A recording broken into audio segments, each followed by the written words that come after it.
what happens when you get into debt. That's your name? It's not my name. And you can't or won't pay it back. I'm going to seize the car in front of the drive, the Ford. In this series, we meet the people who are losing their homes. Get out! Get out! No, don't raise your voice. We never receive any notice. Their cars. If I give you the keys, Yes. how do I know I'm going to get the car back? And their possessions. We meet the people who are owed money. Welcome to hell. And the people whose job it is to collect it. If you don't open the door, we'll smash the glass. Because when you can't pay... Don't speak to me like this, I'll take your head off.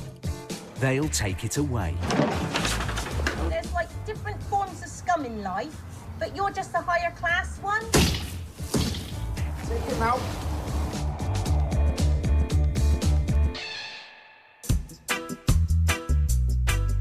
The number of calls to helplines from tenants struggling with rent arrears increased by 13% in the last 12 months, more than any other debt type.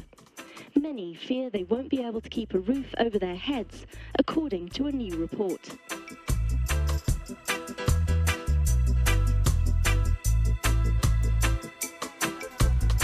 Paul Bohill and Steve Pinner are High Court enforcement officers. Commonly known as sheriffs, they spend their time chasing debts from those who can't pay. It's supposed to be invited in, not breaking. We have a warrant that allows us to break in. And those who won't pay. If you'd have done as we'd asked, this would have all been totally unnecessary. Working under the authority of the High Court, they are the officers people turn to when all other avenues have failed. They have the power to seize your possessions to cover your debts and evict you from your home if you've fallen behind with your payments. Won't be a problem. Most of the people that we meet are in denial. Denial on two fronts. One is that the debt exists, and the second and critical point is that they don't think it will have gone this far. Paul and Steve are on their way to West London. Their work means meeting people in crisis and facing emotionally challenging cases as they enforce the law. Today's job is one of them. Do you want a sweetie? Sorry? You can have a sweetie. I can have a sweetie. I'm having a chewy at the moment. Oh, right. You're so ungrateful. They have a High Court order to evict a couple who have become sitting tenants. How far is it? Are we there yet? No, we're not there yet. The tenant's lease has run out. They haven't paid their rent in 5 months, and they've ignored all letters and court orders telling them to leave. The two-bedroom flat is in a nice area in Chiswick. The owner's son is waiting for them outside the property. He wants to witness the eviction. If the landlord is there, you're a target. It makes it contentious. That's fine. We're actually once removed from that, Yep. so they can batter on about you to us. Okay. And it goes over there. Yeah, so, no worries. But that's only for the first 5 minutes. Okay. The landlords are a retired couple who rely on the rental income. They are owed over £10,000. The flat is actually held by my parents, who are retired, and sadly that's meant that all their pension for the last 4 or 5 months has gone on paying the mortgage on this flat. They've worked all their life, so the last few months they haven't had the money to spend on living that they would have had otherwise. So it's been very bad news in that respect. The block down that end, while the tenants effectively stayed there rent-free and, to my mind, squatted. The owner's son has also been told that the property is now not in a good condition. There have been complaints about bad smells from the neighbours.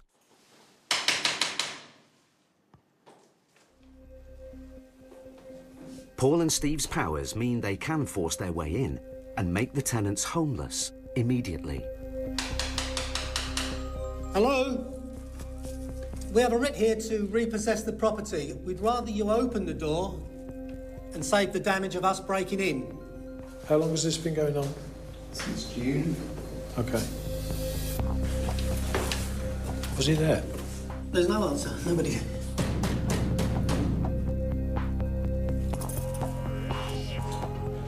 Would you like to open the door, please? Obviously not. That one's locked. The warrants that we carry are quite powerful. So in other words, if people want to talk through the letterbox, we allow that to happen until we get bored, and then we'll just break the door down. We'll do our best.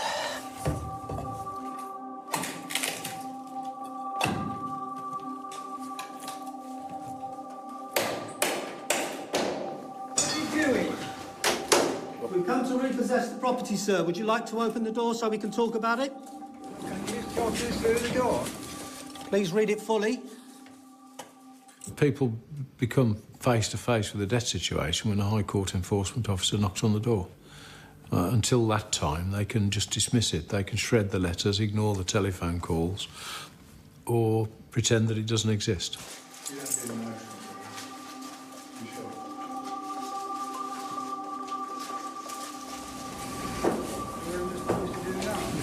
Well, the best thing for you to do is, if you open the door, we can actually talk to you instead of trying to do this through the door, and we can work our way around the system. If you feel that it's not correct and you'd like to call the police, feel free to do so. Either way, sir, we can enter the property with or without your permission, but we'd rather do it with your permission.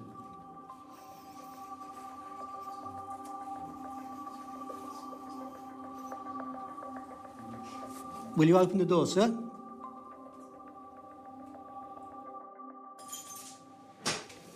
Thank you very much. You understand the position of the writ? Not really. Huh? Not really, no. Right, what happens is, what it says that, you know, owing to the landlord has taken you to court, it's now gone through the High Courts, and now, today, we've come to issue this and repossess the property. Well, we've nowhere to go. But this has been going on for some time. I mean, this isn't the first you've heard of it today, is it? No, we've been trying to find somewhere. But won't the council rehouse you? They're trying to do it. They're trying to serve it, but they said we're not high priority. Well, you are today. now, yeah. Today you are a high priority because you're now homeless.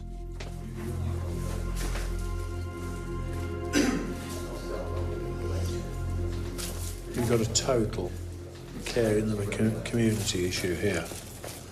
You know, there's notices on all the doors saying, please close the door quietly, keep this door locked at all times, switch off, do this, do that. And the bloke is obviously not 100%. So we've suggested that he ring the council to get the system rolling, and then we'll deal with it. The tenant's vulnerable condition is a real surprise to everyone. Paul and Steve now face a dilemma. They are worried about the tenants, who currently have nowhere to go. But they also have to carry out the eviction as commanded by the court order. They have to make a decision.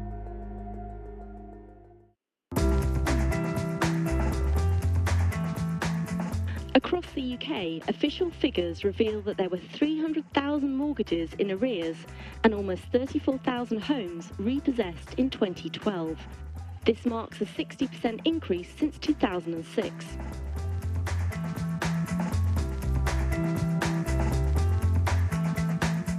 Today, Paul and Steve are in Chiswick, West London, on an emotionally challenging case. Hello? They have a writ to evict a couple who owe £10,000 in rent. Their lease has run out. They haven't paid their rent in 5 months. We've come to repossess the property, sir. And they have ignored all letters and court orders telling them to leave. Will you open the door, sir? But they are clearly vulnerable. Thank you very much. You've got a total care in the community issue here. So we've suggested that he ring the council to get the system rolling, and then we'll deal with it. Paul and Steve are legally compelled to carry out the writ. You can't stay in the flat anymore from tonight. I understand. Okay. Tonight? Yeah. Where do we go? Well, that's why we're trying to get you to get in touch with the council to give you at least temporary accommodation. Well, how can we get our things together to get up? Well, can we? Okay. Will we have time? I'm asthmatic. My husband's disabled. Yes, I Is understand. there anything we can do? Unfortunately, Well, where do we go? well, just listen to me a second. Sorry, Well, no, it's okay. No, just relax. What we can do is you get enough stuff together for 2 or 3 days. And where would they put us, do you think? No I mean, disrespect. no. I don't know. With the tenants about to be homeless, Paul asked the landlord and his solicitor to ring the local council as quickly as possible. We'll allow them to take enough kit with them today for 48 hours, or, you know, whatever, so that the council can sort them out or not, as the case may be, and then we'll arrange collectively, you come back, let them back in, to actually arrange for the removal of the goods. If they try to break back in there, it's a criminal offence and they can be arrested. In my view, it's a council responsibility. If they're in need of care, and they, from our opinion so far, they obviously are, these people should be prioritised. But it won't kick up on the priority list until the bailiff's there and evicting them. While the tenants face an uncertain future, the owner's son is more worried about the state of his parents' flat. You know, it's you've seen the state of it as it is in there. It smells of fish. Yeah, have you been in the lounge yet? No. Don't. Almost 2 hours later, the council has found them temporary accommodation. But the tenants are still in the flat. The owner's son and his solicitor are beginning to lose patience. Steve, they're taking the piss now. We'd like to wrap it up. I mean, we're giving them over a 2 lot hours. longer there. You know, fair's fair, because we all the families go to as well. Well done, Sean, thank you. I've been told now that I have to draw this to an end because everything's taken so long. Very well. No, we've given them ages. It's 6 o'clock now. You need to get your stuff together, ready to come out the door. Yes, we can't really hang about outside in the cold, you see. Oh, you can always go and sit at McDonald's, it's quite warm. They're making no attempt now. You've been very helpful. What you need to do is you need to get your suitcase, or where they're going to take your clothes in. We haven't got suitcases. We can't find suitcases, we never had time to get them out. There are no suitcases. They didn't have time to pack suitcases.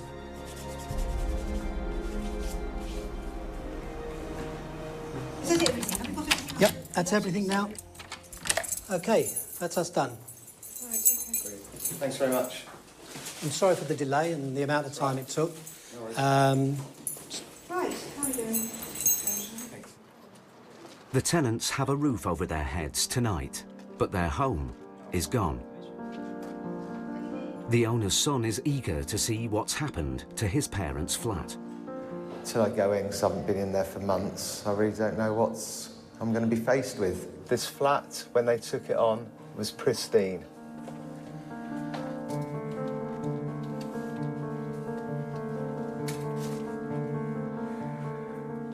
Great, so this is what we're left with.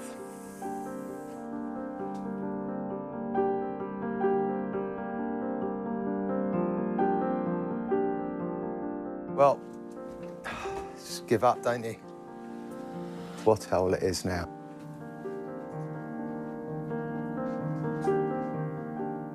It was really clear that the people had a huge problem. They were just like, you know, absolute hoarders, and the flat was 5 feet deep in waste paper, rubbish and collected items. It's a brand new sofa somewhere under that lot. And the rent arrears is probably around about 10 grand. Then you've got legal fees, so that's probably about another 3,500. And then sadly, because they have left the place in such a bad state, adds up to over double the arrears. So there's another 20-odd thousand pounds. Oh. I think this is what estate agents would describe as in need of tender, loving care. And in the bedroom, which was the most shocking of all, there were 2 beds, but there were cardboard box constructions on the bed, and for whatever reason, they actually slept inside the cardboard boxes. So it was really sad. Well, at least we got it back.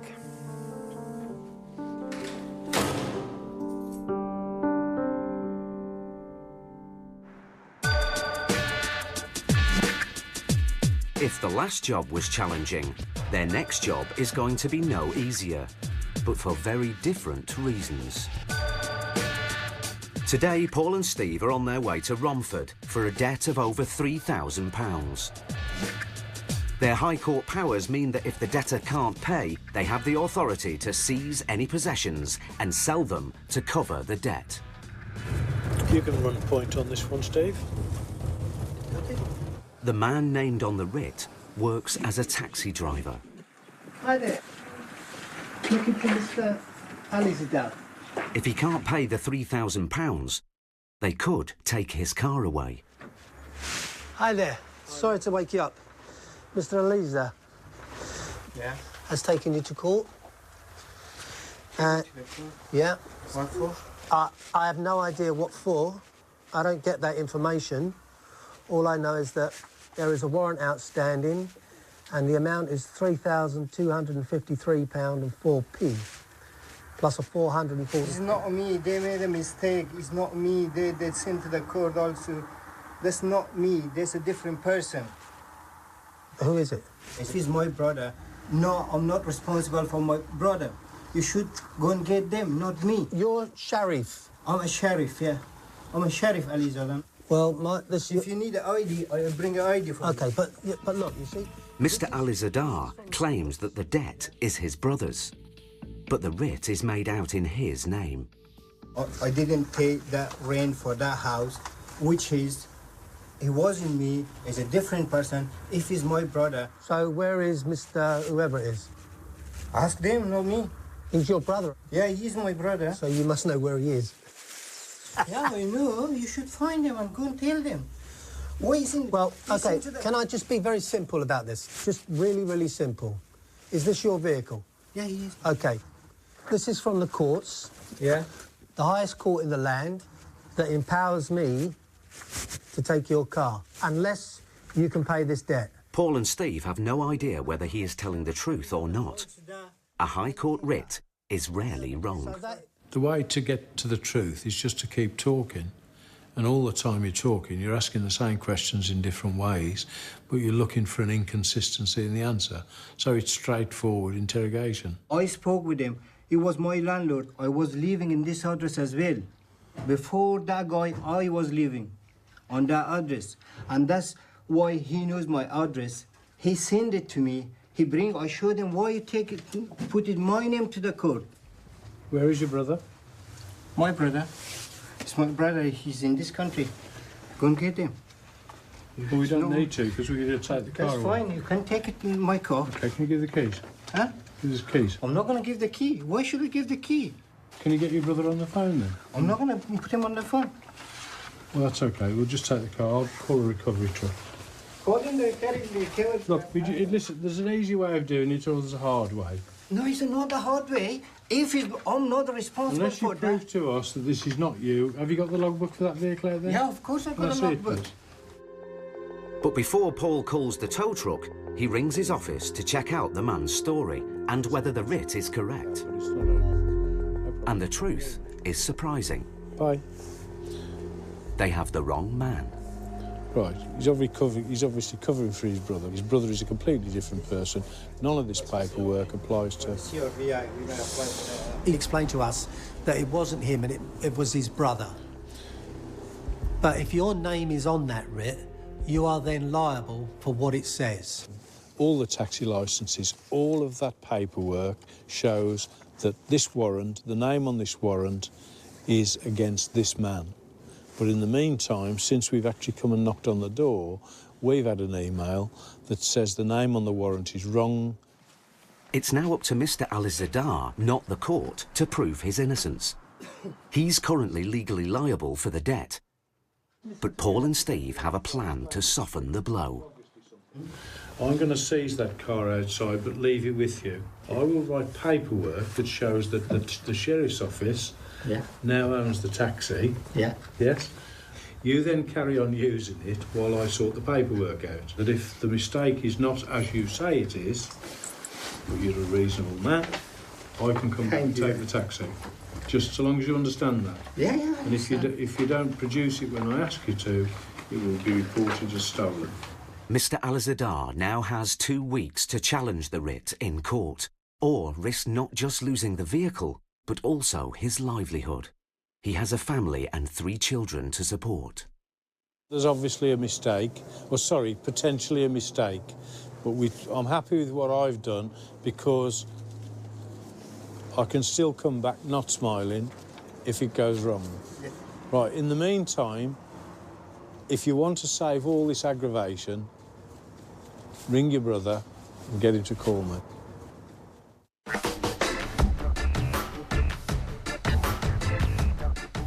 A report has found that more than 8 million households now have no savings at all. And almost half of the lowest income households are spending more than 25% of their income on debt repayments.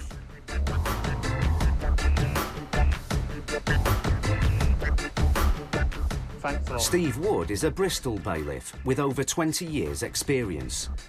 His firm specialises in carrying out court orders and repossessions on commercial properties. A busy week can see as many as 50 writs executed. I'd be inclined to say this is a fictitious name. I've been assaulted, I've been knifed, things thrown at us, oil, petrol. We've had people swing at us with pickaxes.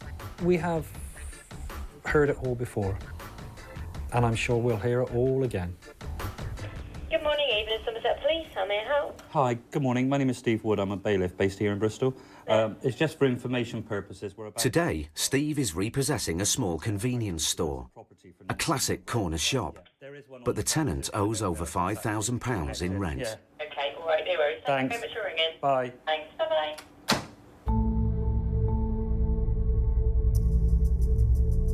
It's 6:30 in the morning, and Steve wants to get there early before the tenant opens up. The shop lies in the usually peaceful suburb of Clifton. Steve doesn't have the keys, but as long as the tenant is not inside the property, the court order gives them the right to break in. But getting in isn't straightforward. They've discovered there's a steel bar reinforcing the doors.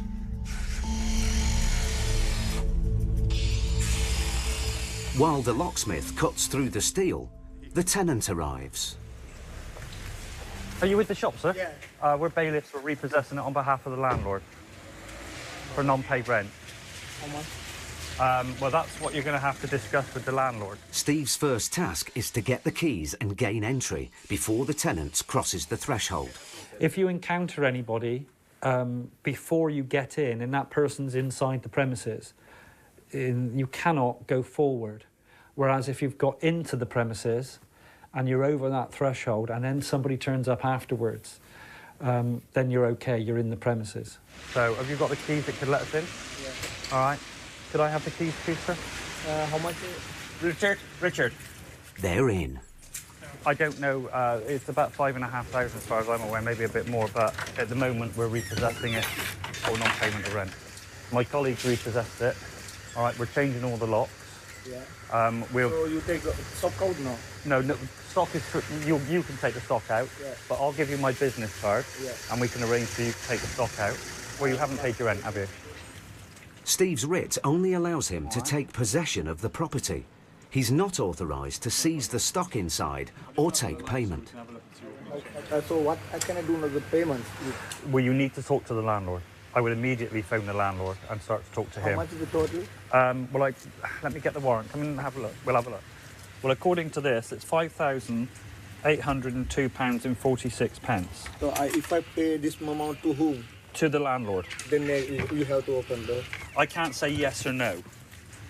All I can say is ring the landlord or ring his agent, and if they agree, then we'll let you have the keys back once you've paid the rent arrears and our costs. We're changing the locks, okay. Front and back. Okay. If you try to gain entry after we've left, it will be a criminal offence. Okay. All right? Okay. Thank you for your time. Yeah, thank you. All right. Bye-bye. Despite being owed over £5,000, the landlord at least has his shop back. But once inside, Steve discovers the situation is even worse. The back of the shop has been converted into living accommodation. None of this has been authorised. It's all put in illegally, and there's a sort of shower unit in here. It's just disgusting. It really is. We normally find that some of the property's been converted if it's upstairs and completely separate, but actually chopping the shop in half, and he hasn't even, it's just amateurishly done. Chopping the shop in half and just putting a full stud wall in, and then turning it into living accommodation. It's just wrong. It's just wrong. I mean, it's going to take thousands to put this right. It's horrible. There was definitely 3, possibly 4 living there. It's sad, but it's not unheard of, and it shouldn't happen in today's age, but it does. While Steve doesn't know who is living there, the conditions are a real concern. Just a load of junk. There's a side entrance here, which has been padlocked up. And it's just a load of junk, really. Gee whiz, look at these electrics. How the hell this place hasn't gone up in smoke, God only knows. It wasn't the cleanest of shops that we went into. The fridges were dirty. There wasn't that much stock on the walls, and some of the stuff that was there was out of date. There were rat droppings behind the counter. Yeah, I wouldn't be doing my shopping in there. Looks like a bit of a mouldy sponge. I'm not sure what the hell that's. It's a pain, though. Back open at 12, back in 10, back in 3 minutes. So he's obviously. Has he got one for not back at all?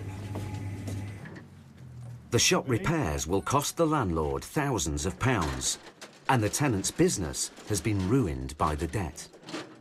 Do I feel any sympathy for him? Not really. I mean, it sounds a bit harsh, but if he offered to pay the rent this morning, then why hasn't he paid it in the past 2 or 3 months? Why has he messed the landlord around for that length of time? So I think he's brought it on himself.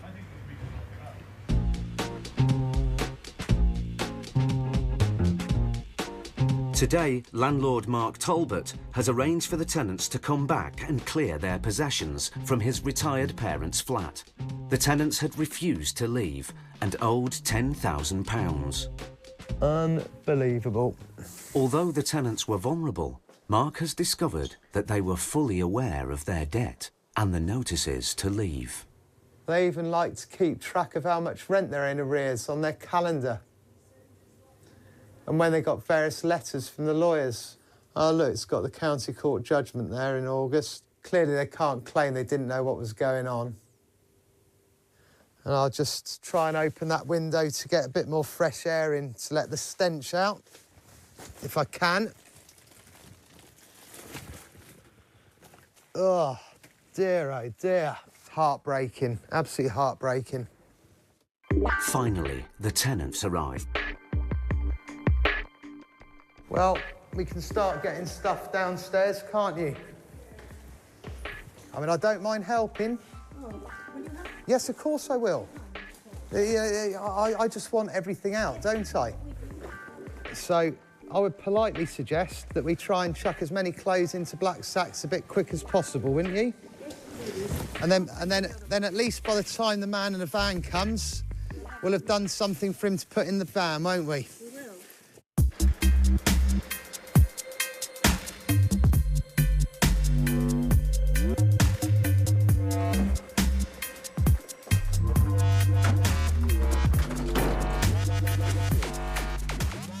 Everything in there rubbish, agreed? Yeah. You're going to sign to that effect, yeah?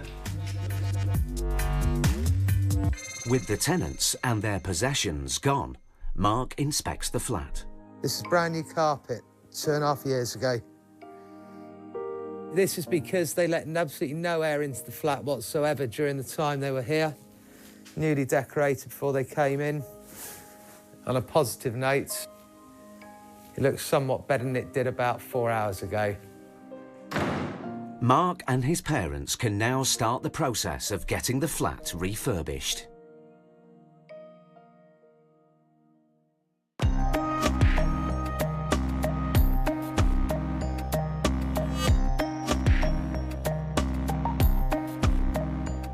Two weeks ago, High Court enforcement officers Paul Bowhill and Steve Pinner were in Romford to see taxi driver Mr. Ali Zadar. That's not me, that's a different person. He had to pay £3,000 or risk losing his car. My paperwork allows me, under this name, to seize your vehicle. But it was a case of mistaken identity. The writ should have been in his brother's name, and even though Mr. Alizadar is the innocent party, it was up to him to clear his name in court. Ring your brother and get him to call me. Now they are returning to Romford. The debt has risen by a further £700, and Mr. Alizadar hasn't been to court. So while Paul and Steve know he's the wrong man, the writ commands them to collect on the debt. The bloke has not made an arrangement to pay yet, so we're going to go back and give him the bad news that we're expecting him to pay. It's £3,915 today. I'm going to lead on it to you. Did the last time? He thinks you're Mr. Nice Guy. Hi, how are you? I'm okay, how are you? Very well, thank you. We still have a problem. We haven't heard from anybody with regards to this. So the situation is now that because your name is on all our paperwork, we are coming to you for this. Because this has come from the High Court, the writ has been done, it's in your name, and my name. You're responsible for it as far as the High Court is concerned. The last thing I want to do, or sorry, we want to do, is to take your car away. Because it's a nuisance to us, it's a nuisance to you, and it might all go wrong. Listen, in real terms, how much money could you get now?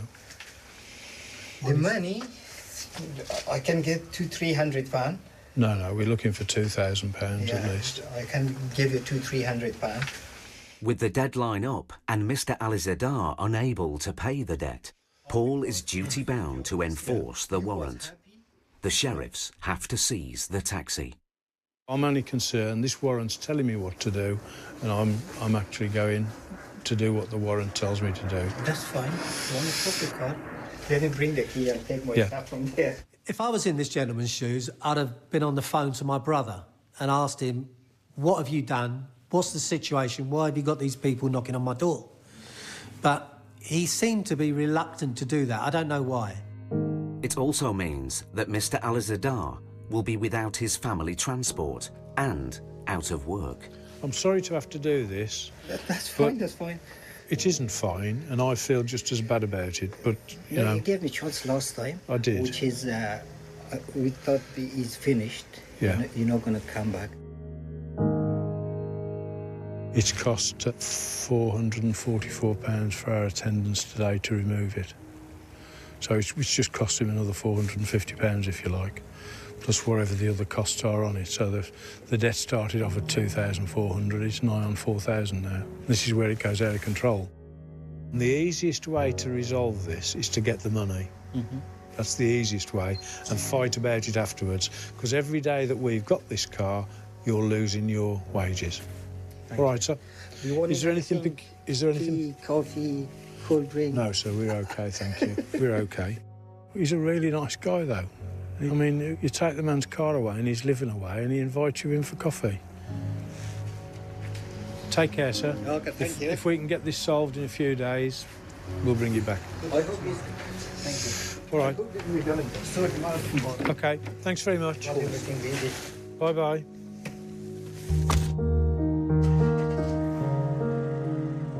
I haven't got no car. I lost my job to take my kids to the school in the morning, and also my work. Now Mr. Alizadar has 2 weeks either to pay the money or get the writ changed. If he doesn't, his taxi will be sold.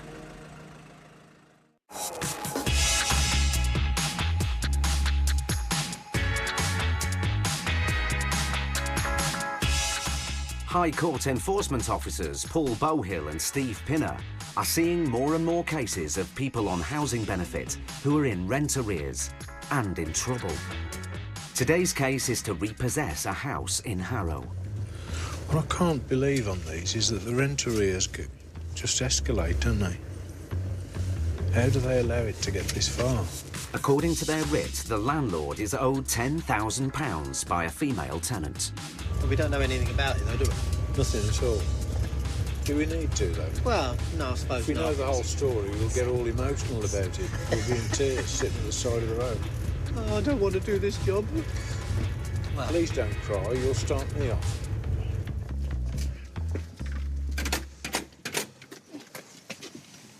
left all my coins and everything in me. That don't make a lot of noise, does it?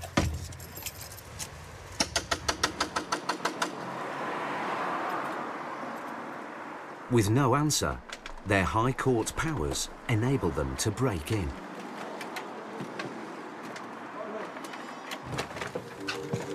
Hello? Hello? Clear downstairs? Nobody downstairs. Hello? Nothing? No. Let's have a look round.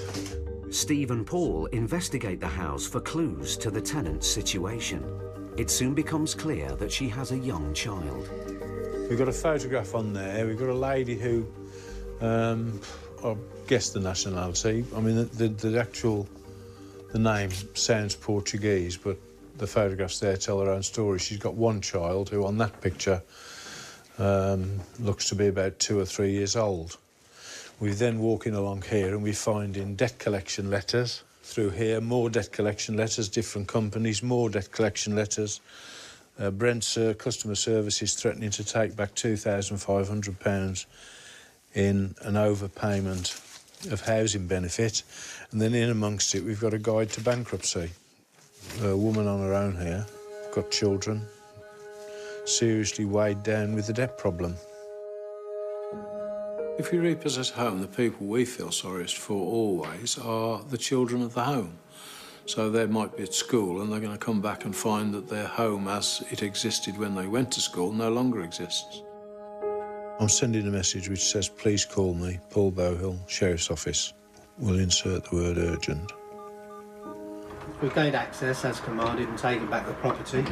We're now making the property secure and it's now under seizure to us. So nobody can gain access unless we authorise it. With the landlord now at the property, Paul finds out more about the background to the case. Yeah, she was in receipt of housing benefit for some time. Were you receiving that? I mean, did the rent just suddenly stop? Rent just stopped more or less, I don't know the exact date, more or less about 6 months ago. So how long has she been here?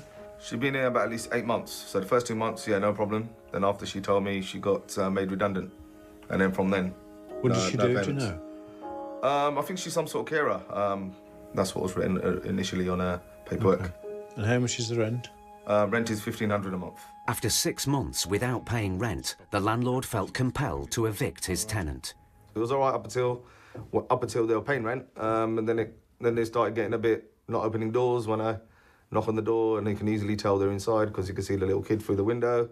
That's why I gave them a chance. I don't really want to chuck a little kid out in the street, which is not nice to do, and what's been going on is not really a nice procedure to get a little kid involved, and really, more or less today, they're going to be out in the street. But they've had more than well enough notice and what the procedure would be if they don't pay or don't move.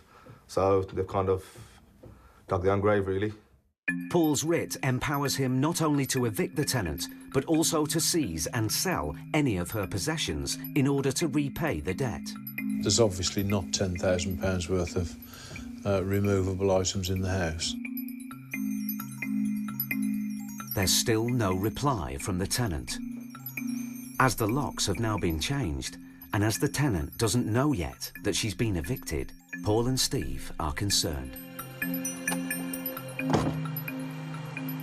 Now, we like to wrap it up. Now, we are mindful of the fact that she is potentially a single mother with a child, so we don't want to dispossess them on a cold night like this if there are other things that we can do. Finally, the tenant rings. Hello, Paula. Is that Paula? Yeah. Paula, I'm a sheriff's officer. We've repossessed your house. Do you understand that? No. I'm from my house now. I'm from my husband late. So, it's better to come tomorrow because I'm in my house tomorrow morning. yeah, but you missed the point. You cannot get back into your house because it's been repossessed. Because it's been taken over by order of the court. No. Where's the letters? Well, no, I'm sorry. Where's the appointment or something like that? Is it possible? I have a child. No, I agree with you. That's why I'm trying to make it easy. No. Is it possible? Well, I'm sorry, there's nothing we can do about it. What you're doing is impossible. It's impossible. How is it impossible? It's impossible. Why? Hello?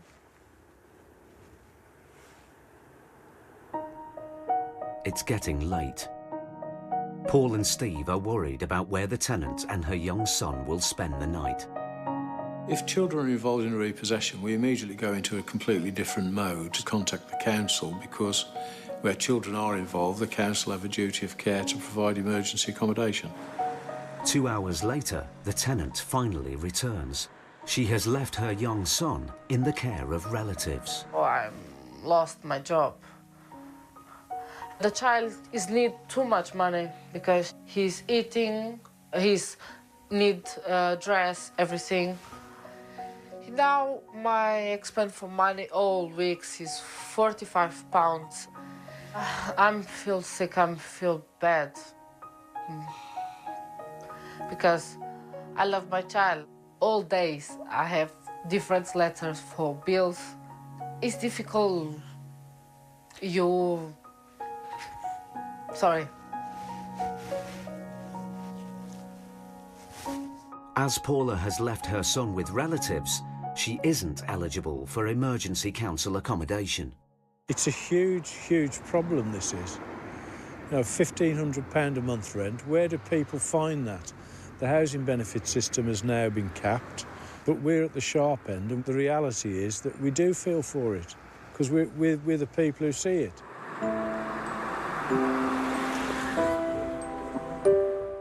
Now I come my mom's house, but it's 1 bedroom and 1 living room. My sister in my house she come to visit me. Now we sleep 7 people in 1 house. With Paula homeless and without transport, the sheriffs decide to drive Paula and her sister to her mother's house. She's good to go now, so we've done the best we can. Bear in mind, we've now been here for like nearly 11 hours.